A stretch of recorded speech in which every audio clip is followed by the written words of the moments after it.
The Toropets Kholm Offensive was a military operation conducted south of Lake Ilmen by the Red Army during World War II, from 9 January to 6 February 1942. The operation contributed to the formation of the Kholm Pocket, the encirclement of the Wehrmacht's 2nd Army Corps in the Demyansk Pocket, and the destruction of the German Wehrmacht's 189th Infantry Regiment near Andreapol. Context: following the successful Moscow counter-offensive of December 1941, the Stavka of the Red Army decided to conduct a broad front offensive with the aim of destroying the invading German forces in the Soviet Union. The Wehrmacht did not expect the Red Army to be capable of such a wide-ranging offensive, and therefore was caught off guard by attacks in areas that it supposed to be quiet, such as the region south of Lake Ilmen. The Soviet Northwestern Front, under General Pavel Kurochkin, was given two tasks to be executed from its position south of Lake Ilmen. The first was a western thrust through Stara Rossa to split German 18th Army and 16th Army, and support the effort of Volkow Front and Leningrad Front in breaking the siege of Leningrad. The second was a southwestern thrust toward Vitebsk. This attack was to be conducted by three armies, 33rd, 3rd and 4th Shock, the latter two having just recently been renamed. Its ultimate aim was to become the northern pincer of a deep envelopment of German Army Group Center.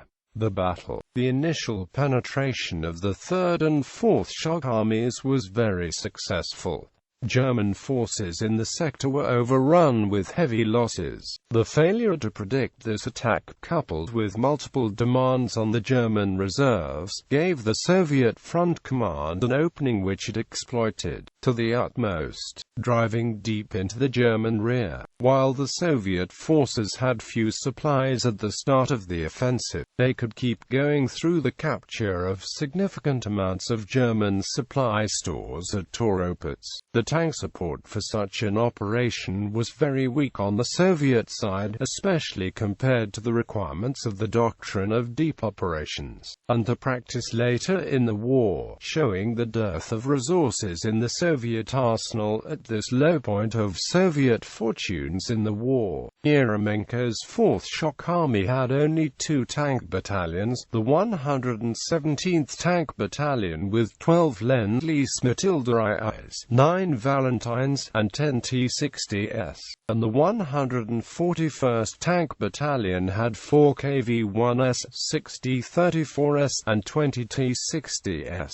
The drive of the Soviet forces was so strong that the defending German formation, 123rd Infantry Division, which was covering a line of 30 kilometers, had its forward 2 regiments overrun. The regiments were so thinly spread in the strong points that they could not cover each other, allowing the Soviet assault forces to simply walk through between them. The strong points were later reduced, with significant casualties for the Germans. A German reserve formation, the 81st Infantry Division, was brought in by rail during the last days of December. Its 1st Regiment, the 189th Infantry under Colonel Homar, together with the 2nd Battalion of Artillery Regiment 181 and the 3rd Company of the Engineer Battalion 181, was immediately ordered to detrain at Toropets and Andreapol. Further, it advanced to Okhvat, where it was encircled and completely destroyed on the 14th of January. 1,100 dead were later found in a forest near Okhvat, including the regimental commander, who was posthumously promoted to Major General. A total of 40 survivors from the artillery battalion made it back to the German lines. The move into action and collapse was so swift that the regiment was not even identified on German situation maps. Outcome: the Soviet aim of encircling Army Group Center was not achieved, but the attack by the two shock armies created a deep bend in the German front line that was to become a major concern for the German Army Group commands during 1942, until the RZHEV salient, of which this bend formed the northern border, was evacuated in March 1943. The Soviet attack also created the Kholm Pocket and the southern shoulder of the Demyansk Pocket.